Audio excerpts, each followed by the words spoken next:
اعوذ باللہ من الشیطان اللعین الرجیم بسم اللہ الرحمن الرحیم رب اشرح لی صدری ویسر لی امری واحلل عقدۃ من لسانی یفقهوا قولی ان اللہ وملائکتہ یصلون علی النبی یا ایھا الذین آمنوا صلوا علیہ وسلموا تسلیما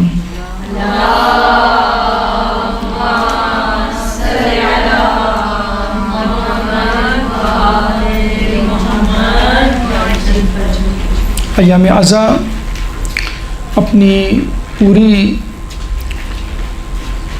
تمکنت کے ساتھ جوش و خروش کے ساتھ دنیا کے کونے کونے میں منائے جا رہے ہیں، اور مومنین اکرام اور حسین کے ماننے والے شیعان علی ان ایام عزا سے مجالس سے کما حقہ استفادہ حاصل کر رہے ہیں۔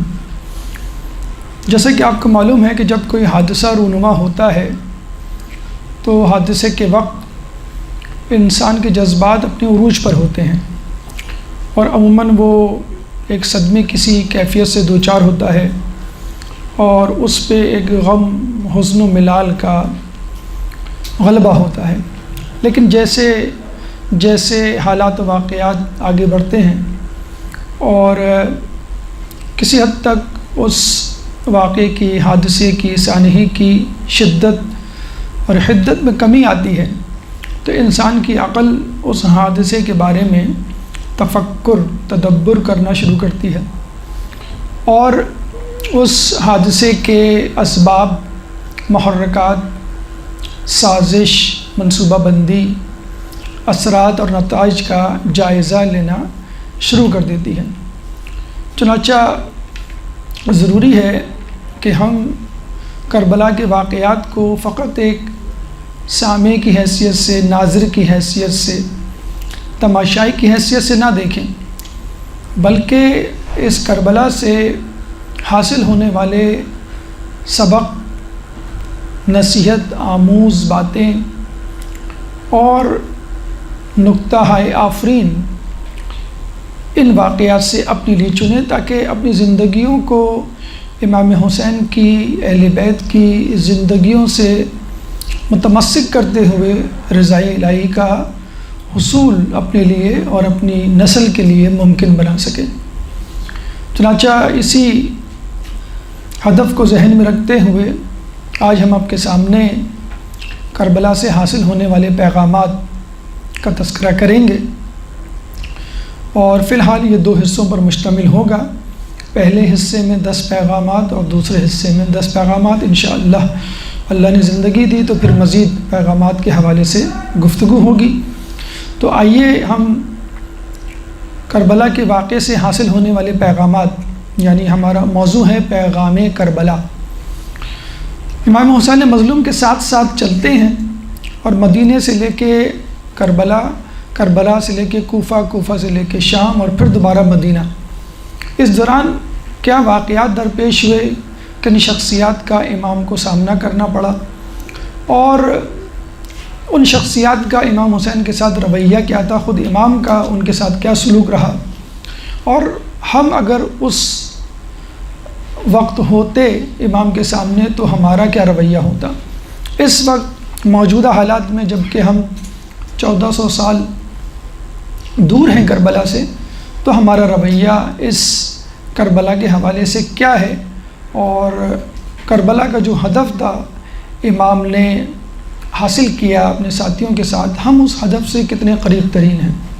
تو آئیے ہم اپنی گفتگو کی ابتدا کرتے ہیں اور کربلا سے حاصل ہونے والے پیغامات کو جاننے کی کوشش کرتے ہیں۔ درود پڑھ دیں محمد وآل محمد۔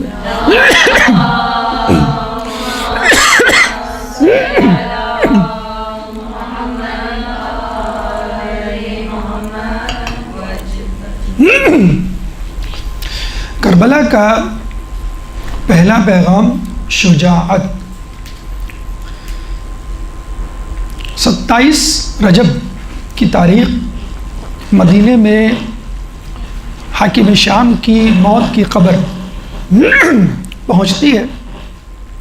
قاصد اپنے ساتھ ایک خط لے کر آتا ہے، اس کو اس وقت کے گورنر ولید بن عتبہ کے سامنے رکھتا ہے۔ ولید بن عتبہ جب اس کو پڑھتا ہے تو اس کو معلوم ہوتا ہے کہ حاکم وقت اس دنیا سے چلا گیا، اپنے بیٹے یزید کو خلیفہ بنا گیا، اور خصوصی طور پر ہدایت کی کہ امام حسین مظلوم سے بیعت لو،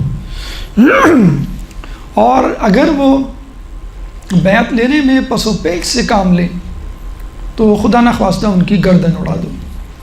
اس کے ساتھ وہ دو اور شخصیات کا نام بھی لیتا ہے۔ تو ہم دیکھتے ہیں رد عمل کے طور پہ امام حسین ولید بن عتبہ گورنر مدینہ کے دربار میں پہنچ جاتے ہیں، لیکن وہ دو افراد نہیں پہنچتے، جس کو ہم انگلش میں کہتے ہیں face the reality, face the fact, یعنی حالات کچھ بھی ہوں، آپ کو چاہیے کہ آپ حالات کا مردانہ وار مقابلہ کریں، اپنا موقف پیش کریں اور سامنے والے کا موقف سنیں، اور جو کچھ اپنی حیثیت میں سکت کے مطابق کر سکتے ہیں وہ کریں۔ تو ہم دیکھتے ہیں کہ امام نہ صرف دربار میں حاضر ہوتے ہیں بلکہ اپنا تعارف ببانگ دہل کرواتے ہیں۔ نہ صرف یہ ہے کہ اپنا تعارف کرواتے ہیں بلکہ یزید ملعون کو بے نقاب کرتے ہیں۔ نہ صرف یزید ملعون کو بے نقاب کرتے ہیں بلکہ اظہار غصہ کرتے ہیں اس حرکت پہ، اس مذموم سازش پہ کہ ان سے بیعت کیوں لی جا رہی ہے، اور پھر اپنا مدعا بیان کر کے دربار سے نکلتے ہیں۔ جب ان کے سامنے ولید بن عتبہ، جو کہ اس وقت مروان بن حکم سابق مدینہ کا گورنر، مشاورت کے لیے اس کے ساتھ بیٹھا ہوتا ہے، سامنے پیش ہوتے ہیں، تو ولید بن عتبہ نہایت احترام کے ساتھ ان کے سامنے خط کا متن پڑھ کر سناتا ہے، اور یہ کہتا ہے کہ میں مجبور ہوں کہ آپ کی بیعت لی جائے، ورنہ مجھے آپ کے ساتھ سختی کرنے کا کہا گیا ہے۔ تو امام نے پہلے تو کلمہ استرجاع پڑھا، انا للہ و انا الیہ راجعون، اور اس کے بعد امام نے اپنا تعارف کروایا کہ انا اہل بیت النبوہ و معدن الرسالہ و مختلف الملائکہ، کہ تم جانتے ہو ہم کون ہیں، یعنی ہم اہل بیت ہیں، معدن رسالت یعنی جہاں سے نبوت کا خمیر اٹھا ہے وہاں سے ہم بھی پیدا ہوئے ہیں اور اس دنیا میں آئے ہیں، وہ مختلف الملائکہ، اور ملائکہ کے آنے جانے، آمد و رفت کی جگہ ہمارا ہی گھر ہے۔ اور پھر اپنا تعارف کروانے کے بعد یزید کا تعارف کروا کے کہتے ہیں وَيَزِيدُ رَجُلٌ فاسق، ایک یزید جو ہے فاسق فاجر شخص ہے، راکب الفجور شارب الخمور، یعنی فسق و فجور پہ ہر وقت مصر رہنے والا اور شرابی، قاتل النفس المحترمہ و معلن بالفسق، اور محترم معزز لوگوں کا قاتل۔ اب یہ کیسے ممکن ہے کہ ایک فاسق و فاجر شخص بیعت کے لیے ہاتھ بڑھائے اور میں اس کے سامنے جو ہوں وہ بیعت کر لوں، مثلی یا لا یبایع مثلہ، کہ مجھ جیسا شخص اس جیسے شخص کی بیعت نہیں کر سکتا۔ اور پھر یہ کہنے کے بعد وہ جانے لگتے ہیں یہ کہہ کر کہ اس معاملے میں کل دن میں بات ہوگی۔ جب امام حسین مڑ کر دربار سے نکلنے والے ہوتے ہیں تو مروان بن حکم ولید بن عتبہ کے کان میں کہتا ہے کہ دیکھو حسین کو نہ جانے دو، اگر تم نے انہیں جانے دیا تو یہ تمہارے ہاتھ نہیں آئیں گے، فوراً ان سے بیعت لو ورنہ گردن اڑا دو۔ امام حسین کے کانوں میں جب یہ مروان کی سرگوشی پڑتی ہے تو وہ غصے سے پلٹتے ہیں اور کہتے ہیں کہ یبن الزرقاء انت تضرب عنقی ام ہوا، اے ابن زرقاء کیا تو مجھے قتل کرے گا یا یہ، یعنی مروان ولید قتل کرے گا۔ کسی کو عرب کے ماحول میں اس کی ماں کے نام سے، کنیت کے نام، کنیت بحوالہ ماں، مادر کے حوالے سے پکارا جائے تو یہ اس کی تذلیل ہوتی ہے، گویا آپ نے اس کے حسب نسب پہ شک کیا، اور یقیناً وہ اس قابل تھا کہ اس کو اس طرح پکارا جائے۔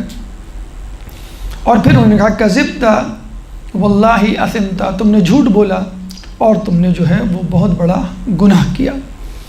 امام کے ان کلمات کی اور بے باکانہ رویے کی ہیبت اتنی ہوتی ہے کہ ولید بن عتبہ جو حالانکہ گورنر تھا، کزن تھا یزید کا، ولید بن عتبہ کہ جس کا باپ عتبہ امام علی کے ہاتھوں مارا گیا تھا، تو وہ تو بہت زیادہ دشمن تھا امام حسین کا، وہ چاہتا تو موقع سے فائدہ اٹھاتا اور بیعت نہ کرنے پر گردن اڑا دیتا امام حسین کی، نعوذ باللہ، یا اپنے دل میں چھپی ہوئی کینہ پروری اور بغض کا انتقام لے لیتا، لیکن وہ بھی امام حسین کے اس جلال کے سامنے کچھ نہ کر سکا اور کپکپانے لگا، اور مروان بن حکم کو اس نے کہا کہ اگر مشرق سے لے کر مغرب تک کے خزانے مجھے دے دیے جائیں تو بھی میں امام حسین کو نہیں قتل کروں گا۔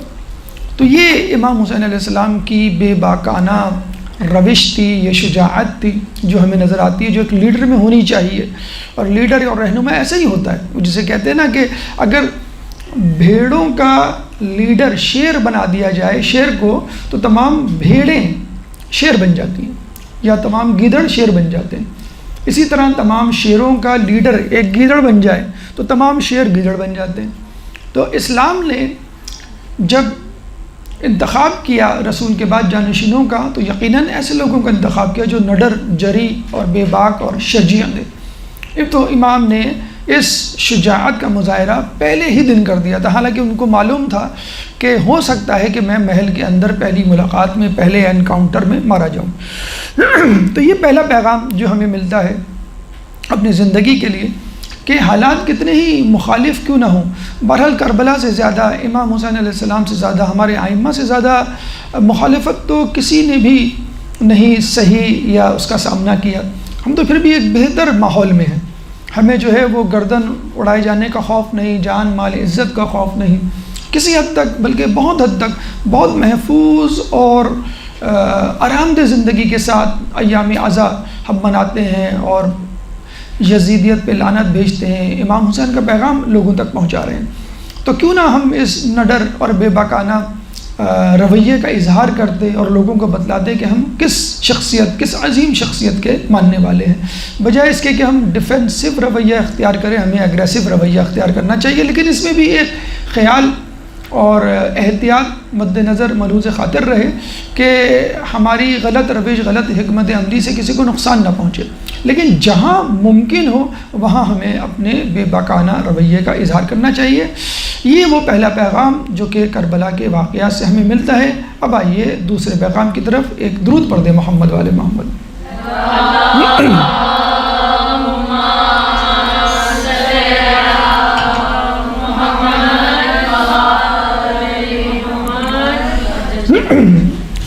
اس کے بعد ہم دیکھتے ہیں کہ امام حسین بہت ہی خوبصورت نپے تلے فصاحت و بلاغت لیے ہوئے دو جملوں میں اس بات کا تذکرہ کر دیتے ہیں کہ کرائٹیریا آف اتباع، کرائٹیریا آف اوبیڈینس، اطاعت کیا ہونی چاہیے، اور وہ تھا مثلی لا یبایع مثلہ۔ تو دوسرا پیغام حقیقی رہنما، یعنی حقیقی رہنما کیا ہوتا ہے؟ جیسے امام نے کہا کہ میں اہل بیت نبوت سے تعلق رکھتا ہوں، میں اس گھرانے سے تعلق رکھتا ہوں جہاں فرشتے آتے ہیں، یزید فاسق و فاجر ہے۔ تو اس کا مطلب کیا ہوا؟ برتر شخص کمتر شخص کی بیعت نہیں کر سکتا، یا کمتر شخص کسی برتر شخص کی رہنمائی نہیں کر سکتا۔ اور یہاں تو معاملہ فسق و فجور کا تھا، یعنی جو ہے یزید جو ہے وہ عدالت سے گرا ہوا، اس کی تو گواہی بھی قبول نہیں، لیڈرشپ اور رہنمائی تو بہت دور کی بات ہے۔ تو ایک کرائٹیریا دے دیا کہ جو شخص برتر ہے وہ کسی کمتر کی، جسے کہتے ہیں کہ اتباع نہیں کر سکتا۔ اور اللہ تعالیٰ نے اپنے رسول کو غدیر خم میں یہ اعلان کرنے کی جسے کہتے ہیں کہ اجازت دی تھی، حکم دیا تھا کہ تم اپنے جانے کے بعد مقرر شدہ افراد کی خصوصیات، ان کی اسمیات اور ان کا تذکرہ کر دو۔ اسی لیے ہم دیکھتے ہیں غدیر خم میں رسول اللہ حدیث ثقلین کا تذکرہ کرتے ہیں، انی تارک فیکم الثقلین کتاب اللہ و عطرتی ما ان تمسکتم بہما لن تضلوا بعدی فإنہما لن یفترقا حتی یردا علی الحوض، کہ میں اپنے پیچھے 2 گراں قدر چیزیں چھوڑے جا رہا ہوں، ایک کتاب اللہ اور ایک میری اطرت۔ یہ دونوں ایک دوسرے، جو ان سے متمسک رہا وہ کبھی گمراہ نہیں ہوگا جب تک مجھ سے حوض کوثر پہ ملاقات نہ کر لے، یا یہ دونوں ایک دوسرے سے جدا نہیں ہوں گی جب تک مجھ سے حوض کوثر پہ ملاقات نہیں کر لیں۔ یعنی یہ ایک نصی دلیل ہمارے پاس موجود ہے کہ ہمیں اتباع رسول کے بعد ان 12 جانشینوں کی کیوں کرنی چاہیے، ہمیں علی کو بلا فصل خلیفہ کیوں ماننا چاہیے۔ پھر عقلی طور پہ بھی ہم دیکھتے ہیں کہ خلیفہ یا امیر اس شخص کو ہونا چاہیے کہ جو تمام عادات فضائل میں تمام لوگوں سے برتر ہو۔ تو رسول کے بعد تمام عادات، تمام فضائل، تمام تر علمیت، شجاعت، سخاوت، عبادت میں ہم علی اور اولاد علی کو پاتے ہیں۔ چنانچہ ہم یہ سمجھتے ہیں کہ امام حسین جیسی شخصیت رکھنے والا شخص کسی شخص کی بھی بیعت نہیں کر سکتا۔ کیوں؟ کہ امام اپنے وقت کا خدا کی طرف سے معین کردہ رہنما اور لیڈر ہوتا ہے۔ لوگوں کو اس کی بیعت کرنی چاہیے، نہ کہ اس کو لوگوں کی بیعت کرنی چاہیے۔ مولانا مودودی سے کسی نے سوال کیا کہ جب تمام لوگوں نے یزید کی بیعت کر لی تھی تو امام حسین نے یزید کی بیعت کیوں نہیں کی؟ تو مولانا مودودی نے بہت خوبصورت جواب دیا کہ سوال الٹا ہونا چاہیے، وہ یہ کہ جب امام حسین نے یزید کی بیعت نہیں کی تو باقی لوگوں نے یزید کی بیعت کیوں کی؟ تو مثلی لا یبایعو مثلہ، امام نے نام نہیں لیا کہ حسین یزید کی بیعت نہیں کر سکتا، یا حسن جو ہے حاکم شام کی بیعت نہیں کر سکتا، یا امام زین العابدین فلاں کی بیعت نہیں۔ مثلی یعنی مجھ جیسی صفات کا حامل شخص اس جیسی صفات کے حامل شخص سے بیعت کر سکتا، اس کی اطاعت نہیں کر سکتا۔ اس کو اگر مائکرو لیول پہ ہم دیکھیں تو تقلید کا مسئلہ بڑی آرام سے حل ہو جاتا ہے کہ ہمیں جو ہے اپنے سے بہتر شخص کی اتباع کرنی ہے، اطاعت کرنی ہے اور اس کا حکم ماننا ہے، اور ضروری ہے کہ وہ شخص عالم ہو، یعنی تمام علماء سے سب سے زیادہ علم رکھنے والا۔ اب خدا اور اس کا رسول تو متعین نہیں کر سکتے کیونکہ اس وقت وہ موجود نہیں ہے، تو ہم نے اپنی کوششوں سے جو طریقے دیے ہوئے ہیں اس سے خود معین کرنے کی کوشش کرتے ہیں کہ کون عالم ہے۔ تو مثلی لا یبایعو ایک کرائٹیریا، ایک میزان ہے کہ کس کو کس کی اتباع، کس کو کس کی اطاعت، کس کو کس کی جو ہے وہ تقلید کرنی چاہیے۔ تو یہ کربلا کا دوسرا پیغام کہ ہمیں جو ہے وہ کس طرح رہنما کو منتخب کرنا چاہیے۔ پھر ہم تیسرے پیغام کی طرف آتے ہیں، ایک درود پڑھتے محمد و آل محمد پہ۔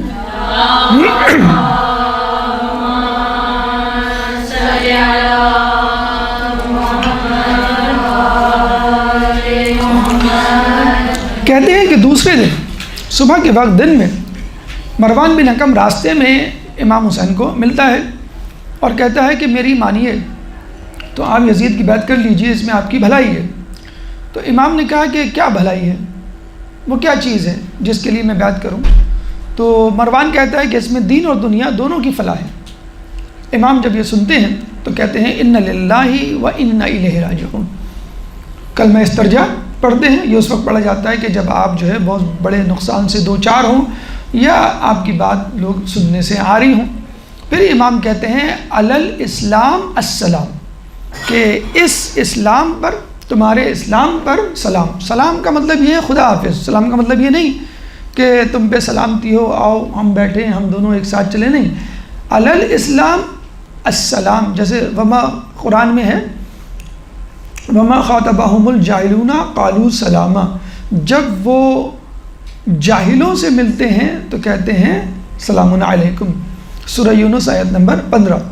بڑا دلچسپ واقعہ زمین میں ہمیں ملتا ہے کہ بنو امیہ کا ایک شہزادہ تھا، وہ ایک دن دربار میں آ کر کہتا ہے کہ مولا علی سے میرا مناظرہ ہوا اور مولا علی نے خلافت کے باب میں ہماری دلیل کو تسلیم کر لیا اور ہم کو حق بجانب مان لیا۔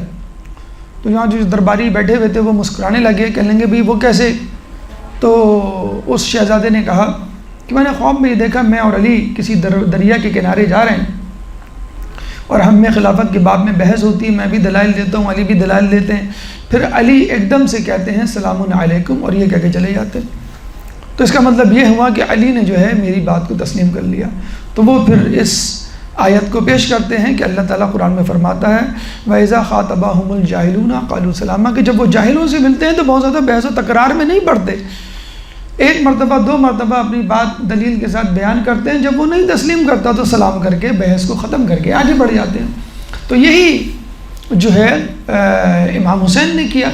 اب یہاں پہ ایک اور بات واضح ہو جاتی ہے، علل اسلام السلام، اس اسلام پر سلام، اس کا مطلب کیا ہوا کہ دو قسم کے اسلام تھے اس زمانے میں، ایک وہ اسلام جو حکومت وقت کے پاس تھا، جو اہل بیت کے خلاف تھا، اور دوسرا اسلام کہ جو اہل بیت کے پاس تھا۔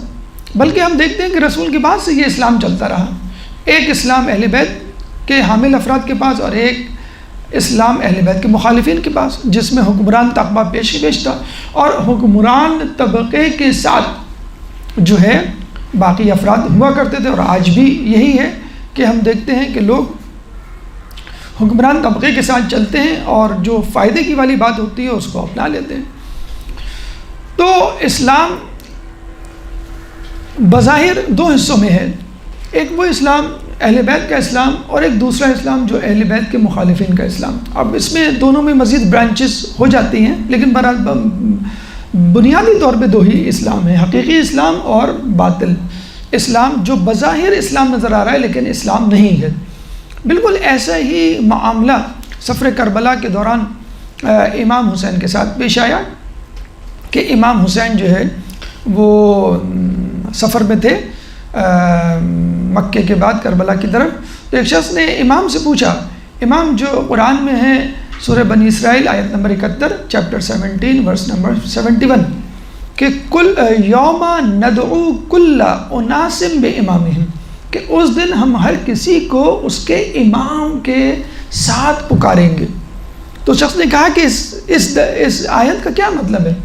تو امام نے کہا کہ دیکھو امام دو قسم کے ہیں، ایک وہ امام ہے کہ جو صراط مستقیم کی طرف سیدھی راہ کی طرف بلاتا ہے اور اس کے ماننے والے جنت میں جاتے ہیں، اور ایک وہ امام کہ جو انسان لوگوں کو گمراہی کی طرف بلاتا ہے اور وہ جہنم میں جانے والے ہیں۔ جیسے کہ قرآن میں امام نے مزید آیت پڑھی کہ فریق فی الجنہ و فریق فی العسرہ، کہ کچھ لوگ جو ہے وہ جنت میں ہوں گے اور کچھ لوگ جو ہے وہ جہنم میں ہوں گے، مشکل میں ہوں گے۔ سورہ احزاب آیت نمبر 7 چیپٹر 33 ورس نمبر 7۔ تو اس کا مطلب کیا ہوا کہ آج بھی دنیا میں ایسے اسلام کے حامل افراد ہیں جو حقیقت میں اسلام نہیں ہے، بظاہر ان کی داڑھی ہے، بظاہر سر پہ عمامے ہیں، بظاہر ابا قبا ہے، بظاہر جو ہے وہ اسلام کے نام لیوا ہیں، لیکن حقیقت میں اسلام کے بالکل اپوزٹ ہے۔ یہ بالکل وہی بات ہے کہ امام زمانہ کے زمانے میں جب ان کا اللہم صلی علی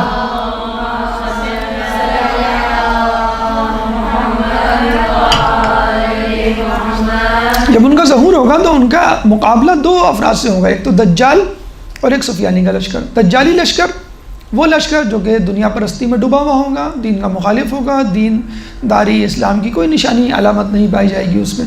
لیکن دوسرا ایک اور لشکر ہوگا جس کو ہم سفیانی کا لشکر کہتے ہیں، جو بظاہر مسلمان نظر آ رہا ہوگا اور اس کے ساتھ بظاہر مسلمان لوگ ہوں گے، لیکن وہ اپنے سوا سب کو کافر کہیں گے، حتیٰ کہ امام زمانہ کے سامنے کھڑے ہو کے ان سے لڑائی کریں گے۔ آج بھی یہی معاملہ ہے کہ بظاہر جو ہے لوگ تکفیریت کا اور شدت پسندی کا لبادہ اوڑھے ہوئے اور اپنے آپ کو مسلمان کہہ رہے ہیں۔ تو آج بھی اور اس سے پہلے بھی خوارج کے زمانے میں، مولا علی کے زمانے میں خوارج ایک قوم موجود تھی کہ جس کے لیے خود رسول نے کہہ دیا تھا کہ جن کی قرت کے سامنے تمہاری قرت ہیچ ہوگی اور جن کی نماز کے آگے تمہاری نماز ہیچ ہوگی، یعنی ان کی نماز کے آگے تمہاری نماز ہیچ ہوگی، ان کی قرت سن کر تم اپنی قرت کو ہیچ سمجھو گے، لیکن وہ دین سے ایسے نکل جائیں گے کہ جیسے تیر کمان سے نکل جاتا ہے۔ اور ایسے لوگوں کے بارے میں کہا گیا ہے کہ جو ولایت امیر المومنین یا ولایت اہل بیت کو قبول نہیں کرتے، چاہے وہ کتنی ہی نمازیں پڑھ لے، کتنے ہی روزے رکھ لے۔ جو چھٹے امام کے پاس جو شخص آیا جو اس نے کہا کہ میرا پڑوسی ہے وہ راتوں کو اٹھ کے عبادت کرتا ہے، تو امام نے کہا کہ اگر کوئی شخص مستلزم اور نشان ابراہیم مقام ابراہیم کے درمیان 1000 سال تک مثلا یا بڑے عرصے تک عبادت کرے اور یا جو ہے وہ قبر رسول اور حجرہ رسول منبر رسول کے درمیان 1000 سال تک عبادت کرے، پھر صفا مروہ کے درمیان بے جرم و خطا مارا جائے، تو وہ جنت کی خوشبو بھی نہیں سونگھ سکتا، حتیٰ کہ اس کی خوشبو 500 سال یا 2000 سال سے دور تک آتی ہے۔ تو جنت میں جانا تو بہت دور کی بات، جنت کی خوشبو بھی نہیں سونگھ سکتا اگر وہ ہماری ولایت پہ یقین نہیں کرتا۔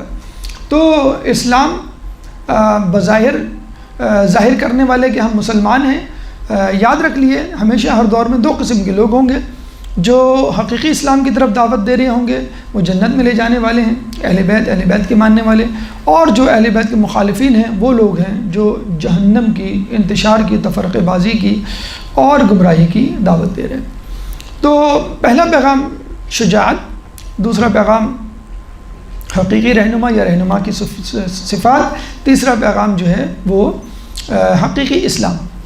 آئیے چوتھے پیغام کی طرف، درود پڑھ دیں محمد والے محمد میں۔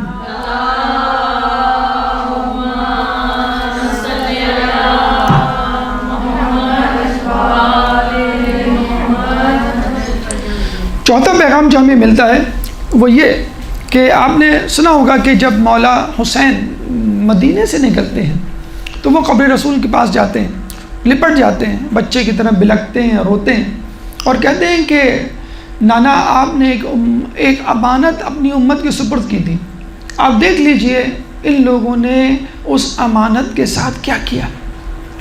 گویا آپ اشارہ کر رہے ہیں سورہ شورى آیت نمبر 23 چیپٹر 42 ورس نمبر 23، قُلْ لَا أَسْأَلُكُمْ عَلَيْهِ أَجْرًا إِلَّا الْمَوَدَّةَ فِي الْقُرْبَى، کہ میں تم سے اجر رسالت اس کے سوا کچھ نہیں مانگتا کہ تم میرے قرابت داروں سے مودت یعنی شدید محبت، ایسی محبت کہ جس کا اظہار کو چھپانا، یعنی جس کا چھپانا ناممکن ہو، جس کا اظہار بالکل جو ہے وہ ضروری ہو جائے۔ جیسے گلاس جب ہم بھرتے ہیں تو بھرنے کے بعد وہ لبالب جب لبریز ہو جاتا ہے تو پھر وہ چھلک جاتا ہے، تو اتنی محبت کہ جس کا اظہار جو ہے وہ ضروری ہو جائے، جس کا چھپانا جو ہے وہ ناممکن ہو جائے۔ تو انہوں نے ایک شکوہ کیا، ایک جسے کہتے ہیں گلہ کیا کہ دیکھیں آپ کی امت نے میرے ساتھ کیا کیا، اہل بیت کے ساتھ کیا کیا۔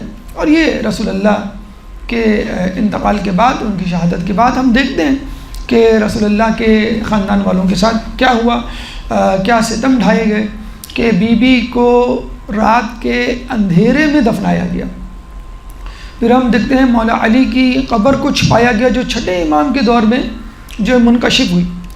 پھر ہم دیکھتے ہیں کہ سید الشباب اہل جنہ میں امام حسن مجتبیٰ کی جو میت پہ تیر برسائے گئے، اور پھر ہم خود مولا حسین کو دیکھتے ہیں کہ ان کا جنازہ تیروں پہ۔ تو یہ وہ قرابت دار تھے بالکل انیشیل شروع کے، کہ جس کے بارے میں تو بالکل وضاحت ہے، اگر ہم قرابت دار نہ بھی سمجھیں تو حسن و حسین سید الشباب اہل جنہ، اگر ہم قرابت دار نہ سمجھیں تو بھی سیدۃ النساء العالمین بی بی زہرا، ہم قرابت دار نہ سمجھیں تو مولا علی قاسم النار والجنہ۔ تو اسی بنیاد پر اگر ہم ان کا عزت و احترام کر لیتے یا امت کر لیتی تو کیا جاتا؟ نہ صرف یہ کہ عزت و احترام نہ کیا گیا بلکہ ظلم و ستم کے پہاڑ توڑے گئے۔ اور یہ خود مولا حسین نے جا بجا اپنے خطبات میں اظہار کیا کہ پہلے تو یہ ہمارے حق کو کھا بیٹھے، ہمارے حق پہ ڈاکہ ڈالا، پھر اس کے بعد ہماری بے حرمتی کی، بے عزتی کی، اور اب میری جان کے در پہ ہو گئے۔ تو عزت، مال، ناموس جو ہے وہ تمام کے تمام اہل بیت کے، جسے کہتے ہیں کہ وہ ان لوگوں نے لینا شروع کیے، ضبط کرنا شروع کیے، یا شب خون جو ہے وہ مارنا شروع کیا۔ تو یہ وہ امانت تھی کہ جو رسول اللہ نے دی تھی اپنی امت کو کہ اس کو سنبھال کے رکھنا، بلکہ امانت کیا تھی؟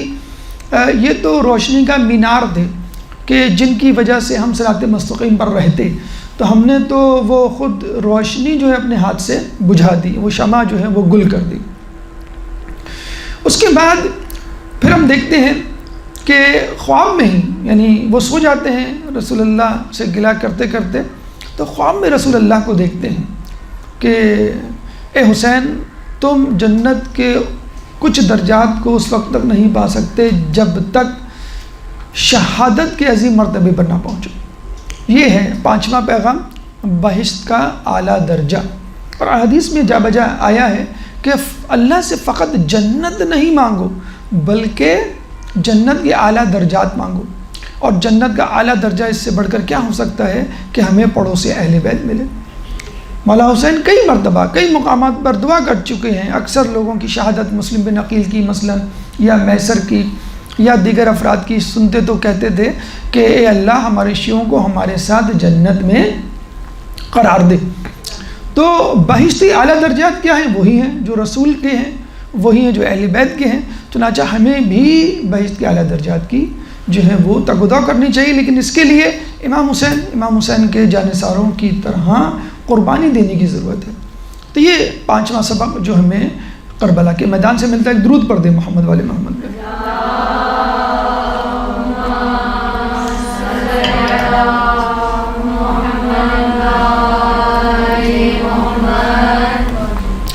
پھر آپ نے دیکھا کہ اس کے بعد وہ مکے سے نکلتے ہیں، محمد حنفیہ سے ان کی ملاقات ہوتی ہے۔ محمد حنفیہ کو وہ وہاں پر رہنے کا کہتے ہیں اور ایک وصیت نامہ ان کے سپرد کرتے ہیں۔ وصیت نامے میں جو اہم ترین جملہ بہت سارے جملوں میں جو ہمیں ملتا ہے وہ یہ ہے، انما خرجت لطلب الاصلاح فی امتی جدی اريد ان آمر بالمعروف وانہی عن المنکر۔ یہ بعین ہی سورہ آل عمران آیت نمبر 110 چیپٹر 3 ورس نمبر 110 کی تفسیر ہے کہ کنتم خیر امت اخرجت للناس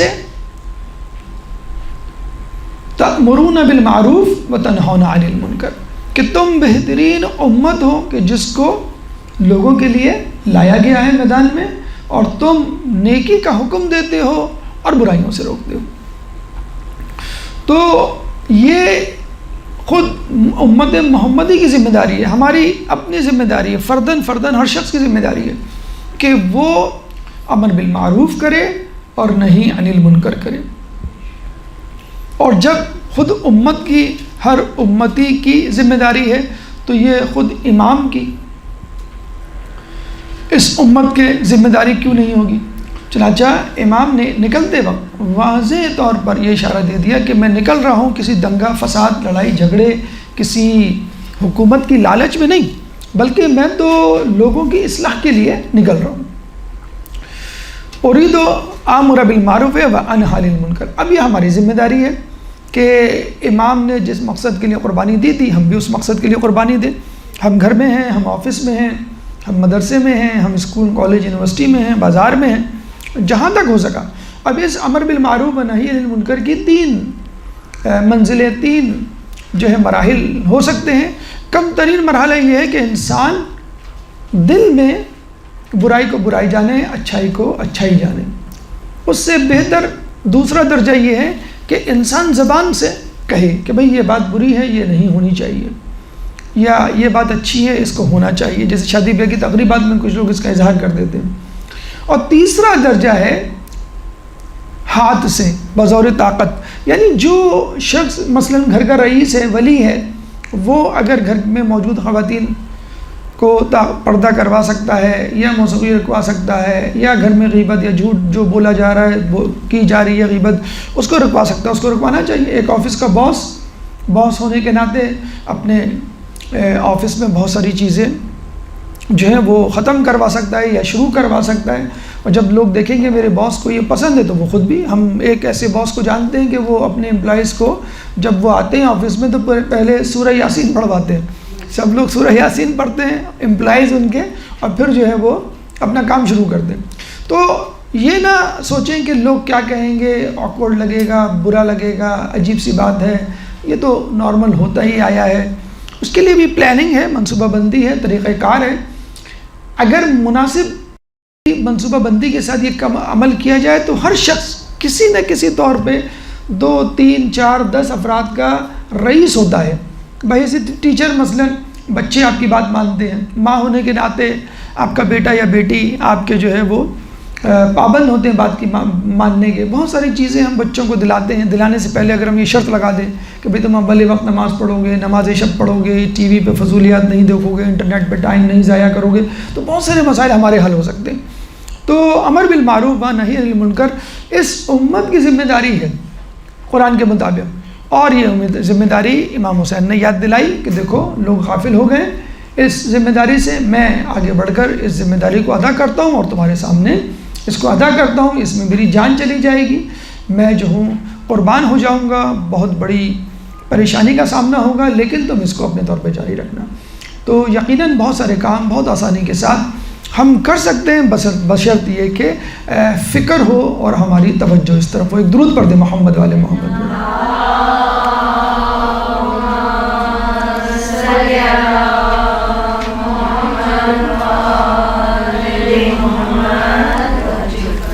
اس کے بعد جب امام مکے سے نکلتے ہیں تو اس آیت کی تلاوت کرتے ہیں کہ جو آیت قرآن میں سورہ قصص آیت نمبر 21 چیپٹر 28 ورس نمبر 21 میں موسیٰ علیہ السلام کی روانگی مصر پر دلالت کرتی ہے، جس میں اللہ فرماتا ہے فَخَرَجَ مِنْهَا خَائِفًا يَتَرَقَّبُ قَالَ رَبِّ نَجِّنِي مِنَ الْقَوْمِ الظَّالِمِينَ، بس وہ اپنی قوم کے پاس سے نکلے اس حالت میں کہ وہ خائف تھے، ناراض تھے۔ قال، اور انہوں نے کہا رب نجنی من القوم الظالمین، اے اللہ مجھے اس ظالم قوم سے نجات دے۔ اور امام حسین علیہ السلام نے اس آیت کو کیوں منتخب کیا؟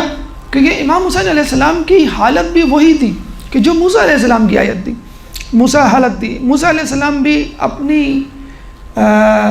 جو ہے جگہ، اپنا وطن، اپنا شہر چھوڑ رہے تھے۔ اپنا شہر، اپنا وطن کسی کو چھوڑنے کا جی نہیں چاہتا، مجبوراً چھوڑتا ہے۔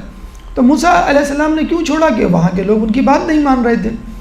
اچھا، ایک فرق ہے موسیٰ علیہ السلام اور جو ہے امام حسین کے چھوڑنے میں اپنے وطن کے، کہ موسیٰ علیہ السلام چھوڑ رہے تھے کیونکہ لوگ فرعون کے ماننے والے تھے، اس کو خدا مانتے تھے، مشرک سے، بت پرست تھے، جبکہ امام حسین مدینے سے نکل رہے تھے اس حالت میں کہ تمام کے تمام مدینے کے رہائشی اللہ رسول کے ماننے والے تھے، نہ کوئی یہودی، نہ کوئی عیسائی، نہ کوئی مشرک۔ اچھا، خود رسول کے بارے میں بھی اگر دیکھ لیں آپ، 13 سال وہ مکے میں گزارتے ہیں، اور 13 سال بعد جب وہ ان کی بات نہیں مانتے تو چند گنے چنے ساتھیوں کے ساتھ مکہ چھوڑتے ہیں۔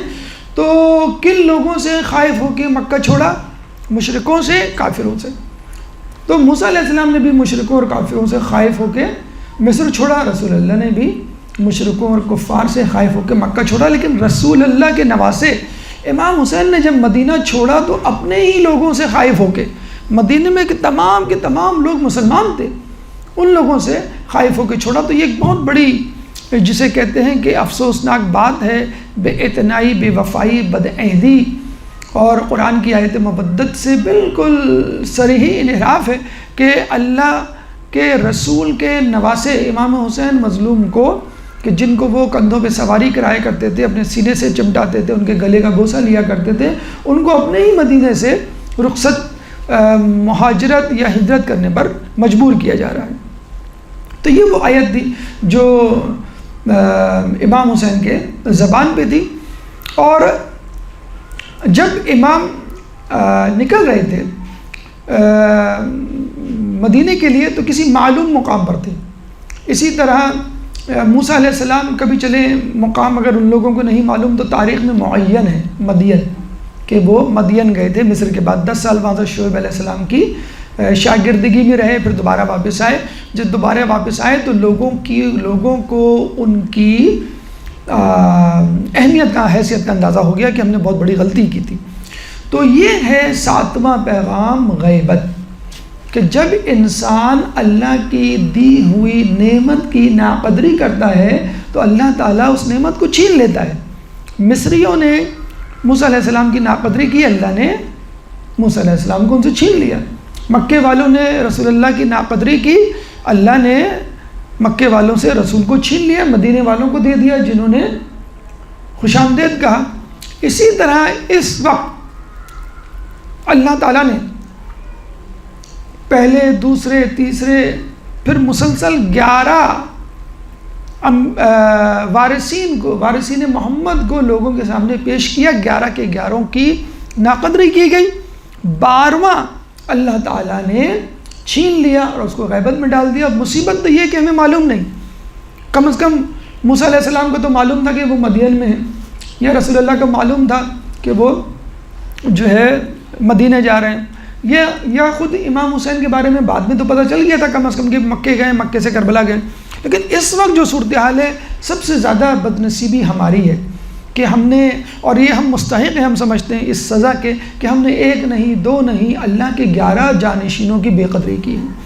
تو امام حسین جب یہ آیت پڑھتے ہوئے نکلتے ہیں تو لوگوں کو آگاہ کرواتے ہیں، لوگوں کو متنبہ کرتے ہیں کہ دیکھو جس طرح موسیٰ کی قوم نے موسیٰ کی ناقدری کی اور موسیٰ چھوڑ گئے، تم لوگوں نے میری ناقدری کی، میں تم لوگوں کو چھوڑ کے جا رہا ہوں. جس طرح رسول کی قوم نے رسول کی ناقدری کی، رسول نے ان کو چھوڑ دیا. اور اب امام زمانہ اپنی غیبت میں گویا پکار کے کہہ رہے ہیں کہ تم لوگوں نے میری بے قدری کی بھی، اس لیے تو میرا ظہور نہیں ہو رہا.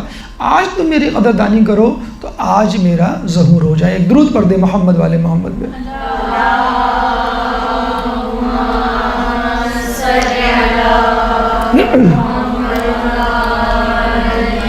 جب امام حسین مکے میں داخل ہوتے ہیں تو اسی سورہ قصص کی 21ویں آیت کے بعد اگلی آیت 22ویں آیت پڑھتے ہیں، چیپٹر 28 ورس نمبر 22، اور وہ کیا ہے؟ وَلَمَّا تَوَجَّهَ، کہ وہ جب تک متوجہ نہیں ہوئے کس طرف؟ مدائن کی طرف. اور پھر وہاں انہوں نے کہا قَالَ عَسَىٰ رَبِّي أَن يَهْدِيَنِي سَوَاءَ السَّبِيلِ، کہ جب وہ مدین کی طرف متوجہ ہوئے تو انہوں نے کہا کہ اے اللہ مجھے عنقریب سیدھی راہ دکھا دے گا. تو یہ ہمیشہ یاد رکھیے، بعض اوقات آپ ایک کثیر تعداد کو چھوڑ رہے ہوتے ہیں، اپنے گھر والوں کو چھوڑ رہے ہوتے ہیں، دوست احباب کو چھوڑ رہے ہوتے ہیں، اور ڈر رہے ہوتے ہیں کہ اب میں کہاں جاؤں گا، میرا کیا بنے گا، سوشل بائیکاٹ ہو چکا ہے، میں دیندار ہوں یا میں شیعان علی میں سے ہوں، لوگ میرے ساتھ نہیں ہیں. تو موسیٰ علیہ السلام کی اس دعا کو یاد رکھیں، سواء السبیل، ان یہدینی ربی ان یہدینی سواء السبیل، کہ اللہ تعالیٰ مجھے جو ہے وہ سواء السبیل، ایک سیدھی راہ کی طرف متعین کرے گا. اور یہی بات رسول اکرم نے عمار یاسر کو کہی تھی کہ اے عمار، اگر تم دیکھو کہ لوگ ایک طرف ہیں، تمام لوگ، اور علی ایک طرف ہیں، تو تم علی کی راہ کو اپنانا.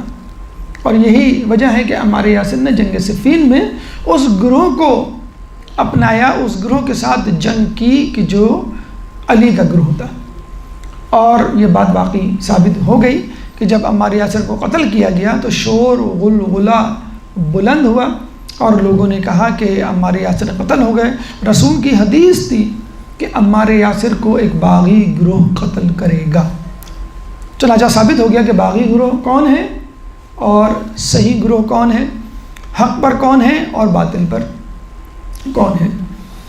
تو اگر آپ پریشان ہیں کہ لوگ میرا ساتھ چھوڑ رہے ہیں، حدیث میں روایت میں آیا ہے کہ لوگوں کی خوف کی وجہ سے حق کو نہ چھوڑو، کیونکہ لوگ نہ تو تمہارا رزق کم کر سکتے ہیں نہ تمہاری عمر، یعنی نہ وہ تمہارے رزق کو کنٹرول کر رہے ہیں کہ کم کر دیں اور تم جو ہے بے روزگار ہو جاؤ یا غریب ہو جاؤ، نہ وہ تم کو قتل یا مار سکتے ہیں جب تک اللہ کا اذن نہ ہو.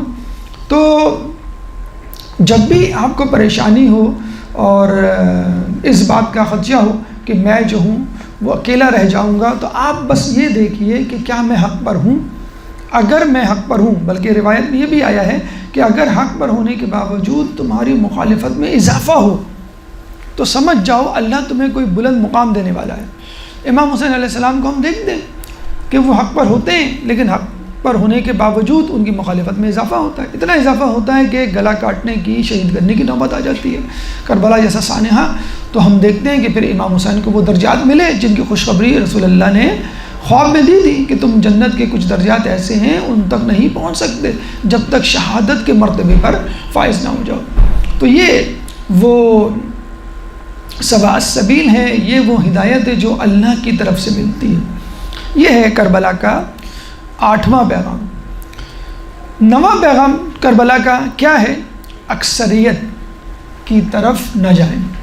اکثریت کے بارے میں قرآن میں 80 سے زیادہ مقامات پر کہا گیا ہے بل اکثرهم لا یعقلون بل اکثرهم لا یعلمون بل اکثرهم لا یفلحون، کہ اکثریت نہیں جانتی، اکثریت فلاح پر نہیں ہے، اکثریت تعقل یا عقل استعمال نہیں کرتی۔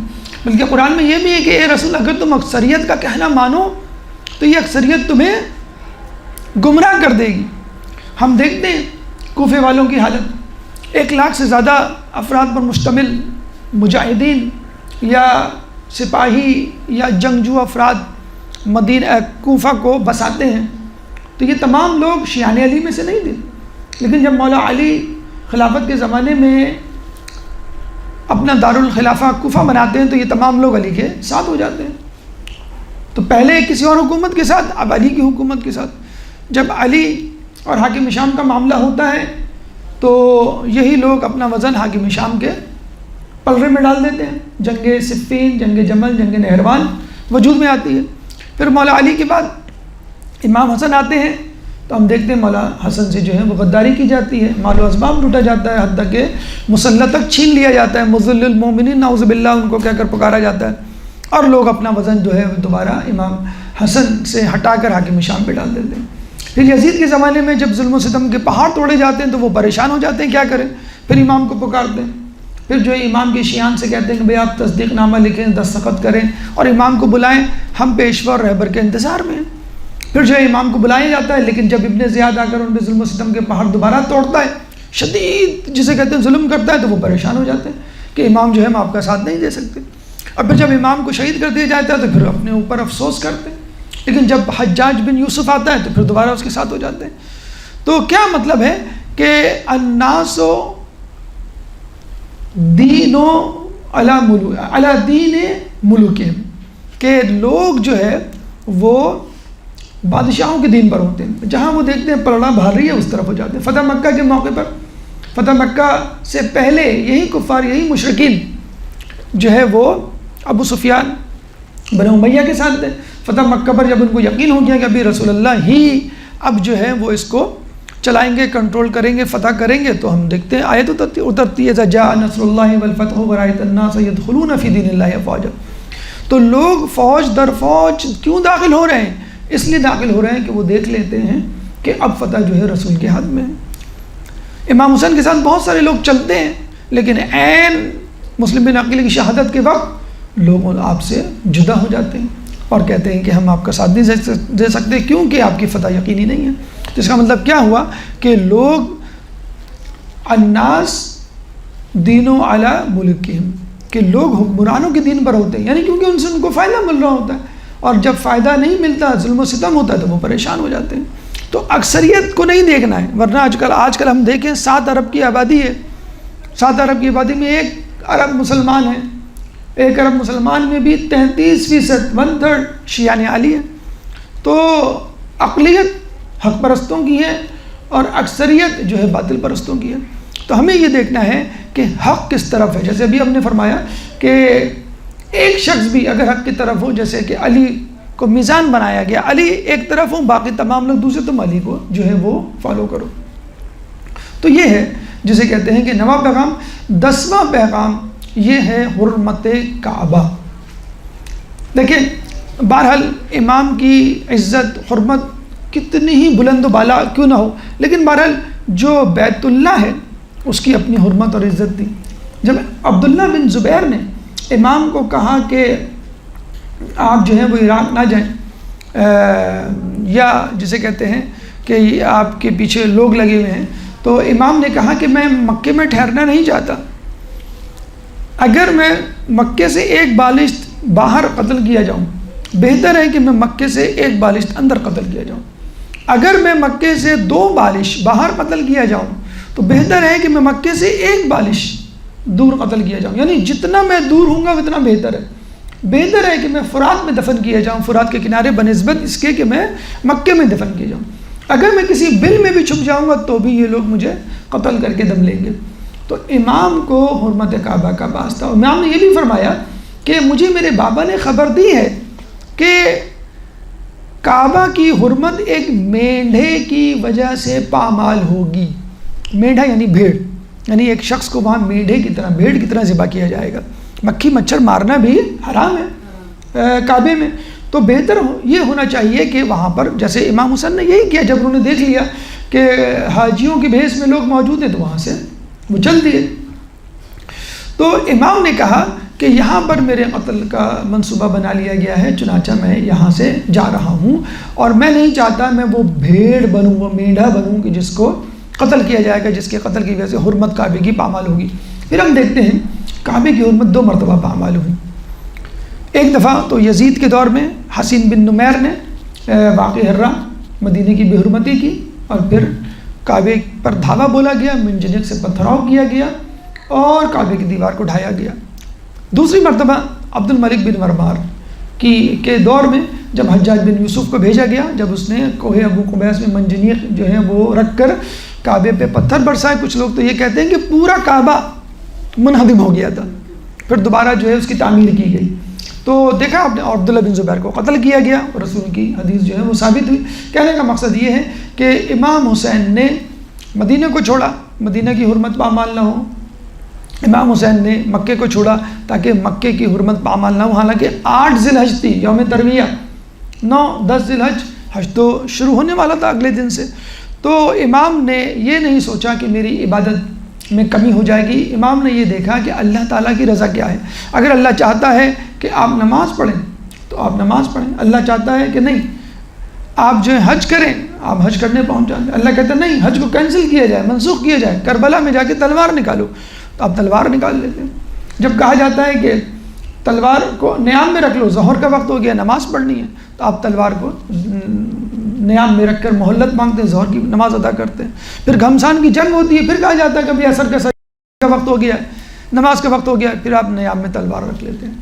یا ایتھا النفس المطمئنہ ارجعی الی ربک راضیۃ مرضیہ فادخلی فی عبادی وادخلی فی جنتی، کہ نفس مطمئنہ اللہ کی طرف چل، جب اس کی جنت میں داخل ہو جا، کہ تو اس سے راضی وہ تو اس سے راضی۔ اس کا مطلب کیا ہوا کہ ہمیں عابد نہیں بننا، عبد بننا ہے۔ عابد کیا ہوتا ہے؟ نماز پڑھنے والا، روزہ رکھنے والا، قرآن پڑھنے والا، نمازوں کو گننے والا، سپاروں کو شمار کرنے والا، میری کتنے نمازیں، کتنی جو ہیں وہ سپارے ہو گئے، یا میرے کتنے حج ہو گئے۔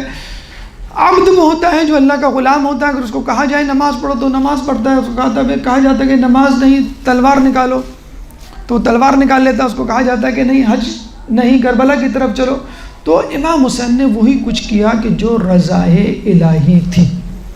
تو یہ امام کا سفر انشاءاللہ چل رہا ہے، اور اس کے ساتھ ساتھ اس سے حاصل ہونے والے سبق آپ کے سامنے پیش کر رہے ہیں۔ 10 اسباق ہم نے آپ کے سامنے پیش کیے۔ انشاءاللہ ایک چھوٹے سے وقفے کے بعد ہم دوبارہ اپنے سفر کی طرف اور امام حسین کے واقع کربلا سے حاصل ہونے والے پیغامات کی طرف چلیں گے۔ ایک درود پڑھ دیں محمد والے محمد۔